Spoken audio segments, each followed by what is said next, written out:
पहले तो नामित को लग रहा था कि उसकी बात सुनकर विपिन डर जाएगा और डर कर पहला तरीका ही चुनेगा, लेकिन नामित को क्या पता था कि उसके डराने का विपिन पर उल्टा ही असर होगा। अब उन्हें समझ नहीं आ रहा था कि वो किस तरह उसे रोके। नामित ने कहा, क्या तुम्हें पता है कि फेल होने वाले के साथ क्या होता है? क्या होता है फेल हो जाने पर? विपिन के पूछने पर नामित ने उसे चेताया, फॉर्मूला डिबेट में कम से कम 10 केमिस्ट आते हैं डिबेट करवाने के लिए।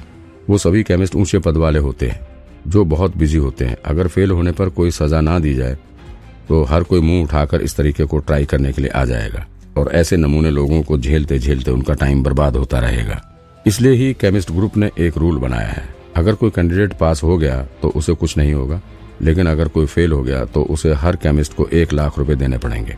ऊपर से उसे सजा के तौर पर 100 कोड़े भी मारे जाएंगे और उसके बाद उसे फिर से कोई भी केमिस्ट एग्जाम में 10 साल तक बैठने नहीं दिया जाएगा। सजा सुनकर विपिन के तो होश ही उड़ गए। सजा तो वाकई में बहुत ही ज्यादा सख्त थी। फार्मूला डिबेट में 10 केमिस्ट आते थे, इसका मतलब हारने वाले को हर एक केमिस्ट को 1 लाख रुपए देने पड़ते होंगे, यानी कुल 10 लाख रुपए। एक शिष्य केमिस्ट के लिए इतने पैसे कहीं से भी ला पाना नामुमकिन था। वो तो शायद अपनी पूरी जिंदगी में भी इतने पैसे ना कमा पाए। और कोड़े जैसी सजा, उससे तो भगवान भी नहीं बचा सकता था। इंसान की ताकत और उसके लेवल के हिसाब से ही उसे उतने ही तेजी से कोड़े मारे जाते थे। अगर विपिन को इतना अच्छा लेवल होने के बाद भी 100 कोड़े मारे गए तो सजा खत्म होने के बाद वो शायद 1-2 महीने तक अपने बिस्तर से उठ भी नहीं पाएगा। और उसके बाद अभी तीसरी सजा भी बाकी थी। एक इंसान की जिंदगी कुछ दशकों की ही होती थी और 1 दशक एक एग्जाम से बैन कर देने का मतलब था उस इंसान को 10 साल तक जड़ी बूटी और दवाई का सामान या किताबों से दूर कर देना, यानी उस इंसान की बढ़ोतरी पर पहले से ही लिमिट लग जाती थी। अगर कोई 10 साल बाद दोबारा पास हो भी गया तो उसके जीवन के 10 साल बर्बाद हो जाते थे। नामित ने आगे कहा, ना सिर्फ सजा सख्त है बल्कि ये एग्जाम भी उतना ही मुश्किल है।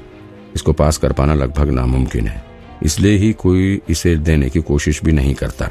जहां तक मुझे पता है हमारे देश में तो क्या आसपास के 12-15 देशों में भी कई सदियों से फॉर्मूला डिबेट नहीं हुई है। तुम्हारे टैलेंट को देखकर तो यही लगता है कि तुम्हें पहले वाले सीधे तरीके से ही केमिस्ट बनने की कोशिश करनी चाहिए। फॉर्मूला डिबेट के जुए पर अपना टैलेंट दांव पर लगाकर उसे बर्बाद मत करो। विपिन ने सिर हिलाकर मना कर दिया और फिर से जोर देकर कहा, मैंने सोच लिया है कि मैं फॉर्मूला डिबेट ही दूंगा। मैं आशा करता हूं कि आप सभी तैयारियां कर देंगे। उसका दिमाग थोड़ी खराब था। जब वो एक फार्मूला डिबेट देकर केमिस्ट बन सकता था तो फिर वो दवाई बनाने में टाइम बर्बाद क्यों करेगा? जो आसान और तेज रास्ता हो वो तो उसे ही चुनेगा ना, वरना सिर्फ दवाई बनाना ही सीखते सीखते उसकी उम्र बीत जाएगी। ये बकवास सीखने में तो अपना टाइम क्यों बर्बाद करेगा? और वैसे भी उसके पास ज्यादा टाइम नहीं था और वो अपनी मेहनत वेस्ट नहीं होने देना चाहता था। मास्टर नामित को विपिन की बात सुनकर बड़ा झटका लगा। तैयारियां करो? क्या तुम ये कहना चाहते हो कि तुम अभी ये डिबेट दोगे? तुम अभी तो एंट्रेंस वाले शिष्य एग्जाम में पास हुए हो। तुम्हें तो ये भी नहीं पता कि दवाई बनाने का तरीका क्या होता है या फिर उसका नाम क्या होता है, और तुम अभी फॉर्मूला डिबेट करना चाहते हो? कहीं तुम्हारा ज्यादा पढ़कर दिमाग तो खराब नहीं हो गया, या फिर तुम हमारे साथ मजाक कर रहे हो? विपिन ने भी सिर हिला दिया। हाँ, मैं करना चाहता हूँ और ये कोई मजाक नहीं है। साइड में खड़े मास्टर ध्रुव भी विपिन की इस हिम्मत से हैरान थे। क्या तुम्हें पता भी है उस डिबेट में पूछा क्या जाता है? क्या तुम्हें पता है उस डिबेट के लिए लेसन क्या होता है? तुम अभी तो शिष्य बने हो और अभी तक तुम्हारी आगे की पढ़ाई शुरू भी नहीं हुई है और तुम्हें अभी से फॉर्मूला डिबेट करनी है। सामने वाले लोगों के चेहरे की घबराहट देकर विपिन ने उन्हें शांत करने की कोशिश की।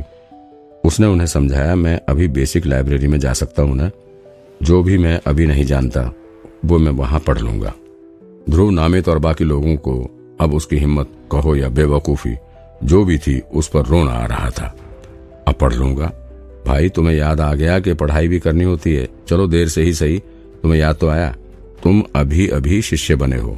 अभी तक तुमने किसी केमिस्ट को अपना टीचर भी नहीं माना है। एक बार भी तुम्हें उस बेसिक लाइब्रेरी के दर्शन तक नहीं हुए और तुम्हें फॉर्मूला डिबेट करनी है। क्या तुम पक्का मजाक के मूड में तो नहीं हो ना? उस बेसिक लाइब्रेरी में ही लाखों किताबें हैं। उन्हें सिर्फ एक बार ठीक से देखने के लिए ही 3 से 5 साल की मेहनत लग जाती है और बिना उन किताबों को देखे ही तुम्हें फार्मूला डिबेट करनी है। क्या सच में तुम्हारे अंदर ऐसा बोलने की हिम्मत है या फिर तुम्हारे दिमाग में कोई खराबी है? विपिन ने कहा, हाँ, मैं बाद में उस लाइब्रेरी में जाकर वो सब पढ़ लूंगा जो मुझे नहीं पता। चिंता ना करें, मैं ज्यादा टाइम नहीं लूंगा। रही बात फार्मूला डिबेट की, तो उसकी तैयारी करने के लिए आप दोनों को ही मेरी मदद करनी होगी। सभी को अब तो चक्कर आने लगे थे। बाद में पढ़ लूंगा? अब भी बाद में कुछ बचा है? आखिरी मिनट में पढ़ाई करने का प्लान है क्या तुम्हारा, या फिर बिना पढ़ाई के ही फॉर्मूला डिबेट देने जाना है? ये लड़का तो बिल्कुल बेवकूफों जैसी बात कर रहा है। ऐसा बेवकूफ इंसान इस एग्जाम में पास कैसे हो गया? चिंता ना करें, मुझे इस एग्जाम की मुश्किल का लेवल और इस बात की सीरियसनेस का पता है। मैं ऐसा कोई काम नहीं करूंगा जिससे मुझे खुद पर पूरा विश्वास ना हो।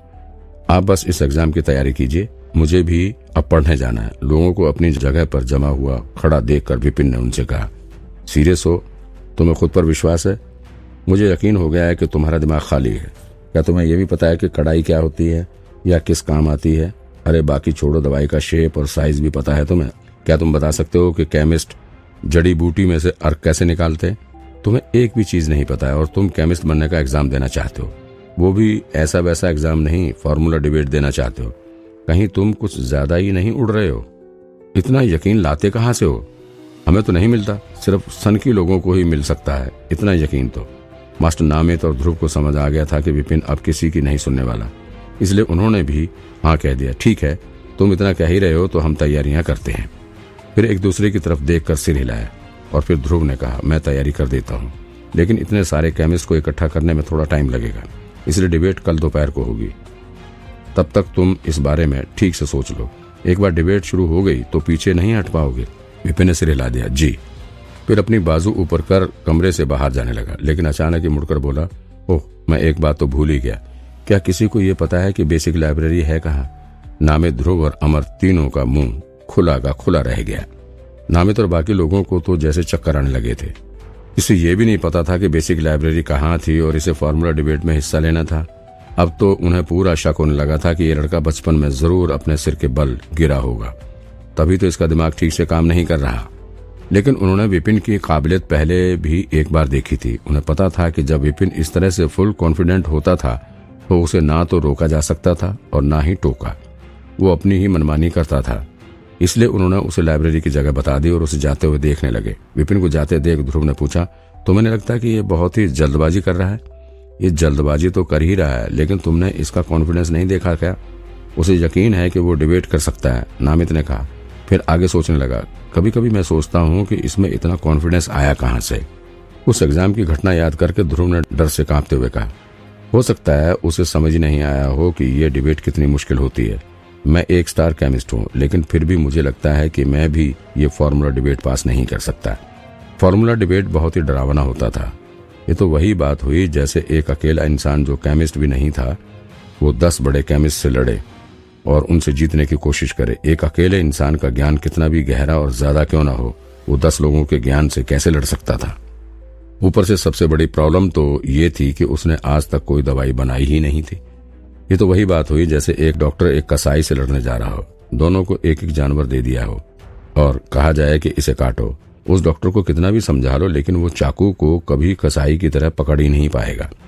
यही परेशानी होती है, किसी की थ्योरी कितनी भी अच्छी क्यों ना हो, बिना प्रैक्टिकल के वो फर्क समझ ही नहीं पाएगा, और जब तक फर्क नहीं जानेगा तब तक सफल कैसे होगा।